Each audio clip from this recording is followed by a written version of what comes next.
नमस्कार, सुबह 9 बजे की खबरों में आप सभी का स्वागत है। मैं हूं नीलू। करते हैं खबरों की शुरुआत। तो गोरक्षनाथ मंदिर में होलिका की राख की होली खेली गई। सीएम योगी गोरक्षपीठ में होलिका की भस्म का तिलक लगाकर होलिका की उन्होंने शुरुआत कर दी है।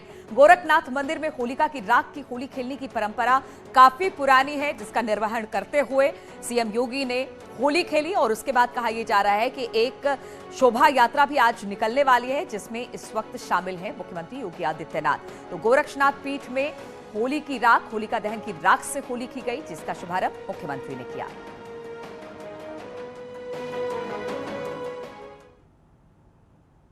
और गोरखपुर में होलिका उत्सव शोभा यात्रा निकाली जा रही है। सीएम योगी भी इसमें शामिल है। हम आपको बता दें कि आरएसएस की ओर से 1942 से यह जुलूस निकाला जाता है और गोरक्षपीठ के पीठाधीश्वर तभी से इसमें शामिल होते आ रहे हैं। यह शोभा यात्रा गोरखनाथ मंदिर से घंटाघर तक निकलेगी और इस वक्त ये यात्रा चल रही है, अपने अलग अलग पड़ाव से होकर गुजरेगी और कहा यह जा रहा है कि करीब करीब 5 किलोमीटर का रास्ता ये तय करेगी और उसके बाद गोरक्षनाथ पीठ पर जाकर ये नरसिंह की जो शोभा यात्रा है वो खत्म होगी।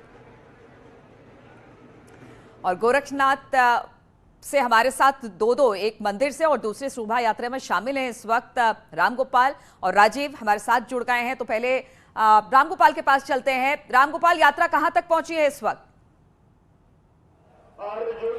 यात्रा की अभी थोड़ी देर में शुभारंभ होनी है। मुख्यमंत्री योगी आदित्यनाथ बस कुछ ही पलों में यहाँ पे पहुंच जाएंगे, क्योंकि यहाँ पे अलर्ट जारी हो गया है और उनके काफिले की गाड़ियां आनी शुरू हो गई हैं। बस अब 1 से 1.5 मिनट के अंदर मुख्यमंत्री योगी आदित्यनाथ मंच पे आएंगे और जब वो मंच पे आएंगे उसके बाद फिर यहाँ पे भगवा ध्वज लहराया जाएगा, आरएसएस का राष्ट्रगीत होगा। आरएसएस के राष्ट्रगीत के बाद फिर मुख्यमंत्री योगी आदित्यनाथ जो है एज अ गोरक्ष पीठाधीश्वर भगवान नरसिंह की पूजन अर्चन करेंगे, आरती करेंगे और उसके बाद एक छोटा सा संबोधन करेंगे। संबोधन के बाद फिर वो शोभा यात्रा को यहाँ से हरी झंडी दिखाएंगे, शोभा यात्रा में फूल गुलाल फेंकेंगे।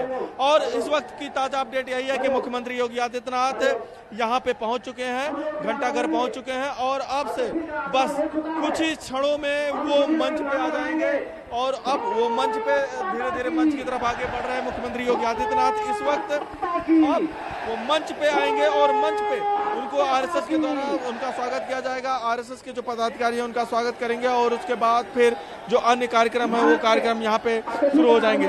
देखिए कि तस्वीरों में किस तरीके से अब मुख्यमंत्री योगी आदित्यनाथ मंच पे पहुंच चुके हैं और इस वक्त अब वो लोगों का अभिवादन स्वीकार कर रहे हैं और इस अभिवादन स्वीकार करने के बाद अब जो है यहाँ पे कार्यक्रम शुरू होगा। चूंकि मुख्यमंत्री योगी आदित्यनाथ गोरक्षनाथ पीठ के महंत हैं और महंत का जो है पद होता है वो बहुत ही बड़ा होता है और वो पीठाधीश्वर है, तो इसलिए उस पद की गरिमा को ध्यान में रखते हुए उनको वहां पे सम्मान बैठाया गया है। उनके साथ जो है मंत्री महेंद्र सिंह भी मौजूद है। महेंद्र सिंह भी आज यहाँ इस होली में आए हुए हैं और महेंद्र सिंह भी हैं और मुख्यमंत्री अब बैठे हुए हैं। अब से कुछ ही देर में यहाँ पे कार्यक्रम की शुरुआत हो जाएगी और ये जो शोभा यात्रा है बस कुछ ही देर में मुख्यमंत्री के संबोधन के बाद यहाँ से शुरू हो जाएगी। जी बिल्कुल, तस्वीरें हम आपको दिखा रहे हैं। शोभा यात्रा में शामिल होने के लिए योगी आदित्यनाथ इस वक्त मंच पर मौजूद हैं और यहां से जिस तरह से रामगोपाल बता रहे हैं एक छोटा सा संबोधन होगा और फिर यहां से यात्रा की शुरुआत हो जाएगी। रामगोपाल, जरा ये बताइए कि किन किन रूटों से होकर ये यात्रा गुजरेगी, कितने किलोमीटर लंबी ये यात्रा होगी?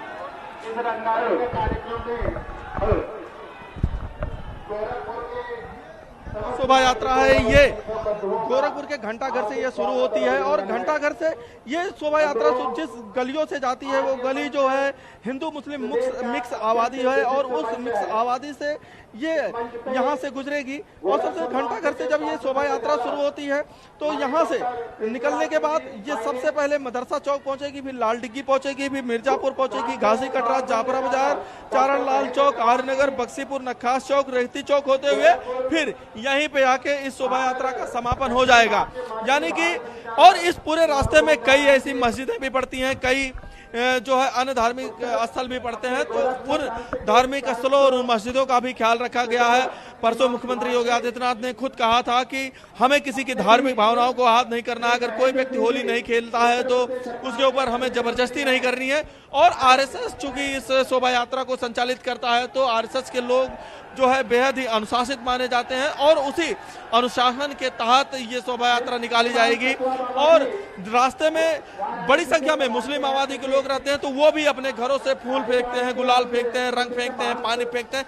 तो जैसे जैसे ये शोभा यात्रा आगे बढ़ेगी वैसे वैसे मुस्लिम समुदाय के लोग भी, अन्य समुदाय के लोग भी इस शोभा यात्रा का स्वागत करेंगे और इस शोभा यात्रा के ऊपर फूलों की बारिश करेंगे, गुलालों की। तो एक जो गंगा जमुनी तहजीब है अपने देश की, वो गंगा जमुनी तहजीब यहाँ पे भी देखने को मिलती है। जी बिल्कुल। और इस वक्त हम देख रहे हैं रामगोपाल की लगातार भीड़ बढ़ती चली जा रही है और ये जहां पर ये घंटा घर का जो ये पूरा चौराहा है ये इस वक्त बिल्कुल भर चुका है लोगों से। क्षेत्र प्रचारक आपका केंद्र लखनऊ है, विशेष रूप से बिल्कुल बिल्कुल इस वक्त जो है मुख्यमंत्री योगी आदित्यनाथ मंच पे मौजूद हैं और देखिए जो उत्साह है वो उत्साह देखते हुए बन रहा है कि किस तरीके से जो यहाँ पे लोग आए हुए हैं वो मुख्यमंत्री योगी आदित्यनाथ को देखकर यहाँ पे बेहद उत्साहित नजर आ रहे हैं। और मुख्यमंत्री योगी आदित्यनाथ भी मंद मंद मुस्कुरा रहे हैं, क्योंकि आज की जो होली है ये होली इतिहास में दर्ज हो गई है। ये होली उनको इसलिए भी याद रहेगी क्योंकि उन्होंने अपने दम पे इस बार फिर से उत्तर प्रदेश में कमल खिलाया है। आपका हार्दिक स्वागत और अभिनंदन है गोरखपुर महानगर के इस समिति की तथा यहाँ के नागरिकों के तरफ से। बिल्कुल तस्वीरें हम आपको दिखा रहे हैं घंटा घर गोरखपुर चौराहे पर, जहां पर शोभा यात्रा कुछ देर में यहां से शुरुआत हो जाएगी। मुख्यमंत्री योगी आदित्यनाथ इस वक्त मंच पर मौजूद है। आरएसएस की तरफ से नरसिंह शोभा यात्रा निकाली जाती है। हर साल करीब 1942 से ये यात्रा निकाली जा रही है और हर बार गोरक्षनाथ पीठ के जो भी महंत रहे हैं वो इस कार्यक्रम में शामिल होते रहे हैं और इसीलिए गोरक्षनाथ पीठ के महंत के तौर पर इस यात्रा में मुख्यमंत्री योगी आदित्यनाथ शामिल होने पहुंचे हैं। इससे पहले हमने देखा कि 2 तस्वीरें आपको दिखा रहे हैं। जब गोरक्षनाथ पीठ से निकले तो एक छोटी सी बच्ची भी उनके साथ थी, उसको लेकर निकले वहां पर, उसे बड़े दुलार से प्यार से बातचीत किया। जो हर समय इस तरह की तस्वीरें मुख्यमंत्री के साथ देखने को मिलती है, जो बच्चों से जो लगाव है वो देखने को मिलता है। और वहां पर भी भारी संख्या में लोग जुटे हुए थे, वहां पर भी होली खेलने, क्योंकि कहा जाता है कि जो होली की शुरुआत होती है वो गोरक्षनाथ पीठ में होलिका दहन की राख के साथ होती है, जिसका शुभारंभ करते हैं मुख्यमंत्री योगी आदित्यनाथ। सबको तिलक लगाया जाता है, फिर उस रात से होली खेली जाती है और फिर वहां से जब निकले हैं तो इस वक्त घंटा घर की दूसरी तस्वीर आप देख रहे हैं दूसरी तरफ, जहां पर घंटा घर में अब से कुछ देर बाद शोभा यात्रा का शुभारंभ होने वाला है। कई चौक से, चौराहों से होकर गुजरेगी, जिस तरह से रामगोपाल हमारे साथ जुड़े हुए हैं वो बता रहे हैं। इस वक्त पूरे के पूरे घंटा घर का जो चौराहा है वो चारों तरफ से लोगों से भर चुका है। कुछ देर में मुख्यमंत्री का भी यहाँ से एक छोटा सा संबोधन होगा और इसके बाद ये शोभा यात्रा निकाली जाएगी। रामगोपाल जरा ये बताइए कितने किलोमीटर की यात्रा होगी और मुख्यमंत्री क्या यात्रा के दौरान साथ में चलेंगे?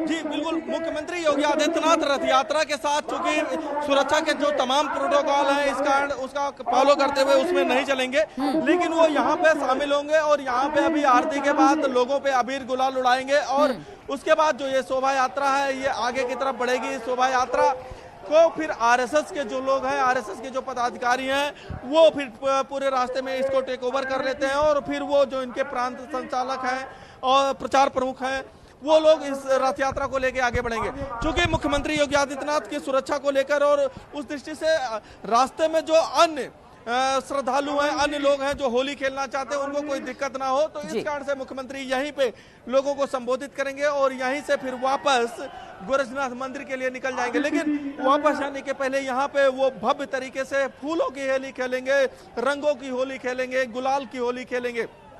सबसे खास बात यह है कि इस शोभा यात्रा में जितने भी लोग शामिल हैं वो कोई भी ऐसा व्यक्ति इसमें नशा करके शामिल नहीं हो सकता। ये आरएसएस के द्वारा बाकायदा प्रतिबंधित किया गया है कि कोई भी व्यक्ति नशा करके इस शोभा यात्रा में शामिल नहीं होगा और साथ ही जो भी व्यक्ति इसमें शामिल हो रहा है वो हुड़दंग नहीं करेगा। यानी कि जो एक संगठन के हिसाब से जो दिशा निर्देश दिए जाते हैं उस दिशा निर्देश का यहाँ पे पालन होता भी दिखता है और शायद इसीलिए देखिए कि होली का त्योहार है, होली का हुड़दंग है और उसके बाद भी इतनी संख्या में भीड़ होने के बाद भी संयमित नजर आ रही है। और ये आरएसएस का ही एक प्रभाव है कि जिस तरीके से ये लोग होली के हुड़दंग को ना करते हुए अभी संयमित रूप से अपने जो अतिथि हैं योगी आदित्यनाथ, मुख्यमंत्री योगी आदित्यनाथ, उनको सुनने का इंतजार कर रहे हैं। जब उनको सुन लेंगे तो उसके बाद फिर इनकी होली की हुड़दंग शुरू होगी। और इस वक्त जो है मंच पे टीका लगाने का कार्यक्रम चल रहा है। जो भी अतिथि बैठे हुए हैं, जो भी लोग बैठे हुए हैं, उनको टीका लगाया जा रहा है और उनका स्वागत किया जा रहा है। चूंकि ये परंपरा है कि जो भी आता है उसका स्वागत किया जाता है, तो उस परंपरा का निर्वहन यहाँ पे आरएसएस के पदाधिकारियों के द्वारा, शोभा यात्रा के जो पदाधिकारी हैं उनके द्वारा यहाँ पे किया जा रहा है। जी बिल्कुल रामगोपाल, हम लगातार तस्वीरें दिखा रहे हैं, दो तस्वीरें दिखा रहे हैं। इसलिए दिखा रहे हैं कि एक तरफ गोरक्षनाथ पीठ से जब मुख्यमंत्री योगी आदित्यनाथ निकले तो उनके साथ एक छोटी सी बच्ची भी थी जिससे बड़े प्यार से, दुलार से बातचीत किया और फिर काफी दूर तक उसके साथ गए हैं। क्योंकि गोरक्षनाथ मंदिर के महंत हैं, इसलिए वहां पर भी भीड़ थी। लोग उनसे मिलने के लिए पहुंचे थे, उनके साथ होली खेलने के लिए पहुंचे थे और होलिका दहन की राख के साथ ही सीएम योगी ने इसकी शुरुआत की। और दूसरी तस्वीर इस वक्त हम आपको दिखा रहे हैं घंटाघर, गोरखपुर के घंटाघर चौराहे की, जहां पर नरसिंह शोभा यात्रा निकलनी है और मुख्यमंत्री इस वक्त मंच पर हैं। उनका स्वागत किया जा रहा है, सत्कार किया जा रहा है और कहा यह जा रहा है कि यहीं से इस यात्रा का शुभारंभ होगा। चलिए ये तस्वीरें हम लगातार दिखाते रहेंगे।